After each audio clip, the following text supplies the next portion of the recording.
চাচি আপনার একটা ভোটে কিন্তু আমাকে জিতে দিতে পারে, অবশ্যই আমাকে একটা ভোট দিন। কিন্তু বাবা তোমার মার্কাটা কে? তোমার তো মার্কা তো আমি জানি না। চাচি আমার মার্কা চা পান সিগারেট, এই মার্কাতে ভোট দিবেন। হ্যাঁ বাবা ঠিক আছে। ধন্যবাদ চাচি, আপনার ভোটই জয় এনে দিবে। হ্যালো স্বভাব, আমি ভোট কেন্দ্রে এসেছি ভোট দিতে। এখন চেয়ারে বসে আছি, খুব ভোট দিয়েছি কদ্দা। আপনারাও ভোট দিন। দেখুন কত মানুষ ভোট কেন্দ্রে এসেছে, সবাই লাইনে দাঁড়িয়ে ভোট দিচ্ছে। গণতন্ত্রের এই উৎসবে সকলের অনুষ্ঠান দেখে ভালো লাগছে।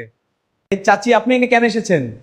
বাবা আমি তো ভোট দিতে এসেছি। কিন্তু চাচি আপনার তো ভোট হয়ে গেছে। কোন বাবা, আমি ভোট দিতে না এসে ভোট হয়ে গেল? আরে চাচি কিছুক্ষণ আগে চাচা আসছিল, চাচার ভোট হয়ে গেছে। আরে বাবা তোমার চাচাকে একটু আটকা রাখতে পারলে না?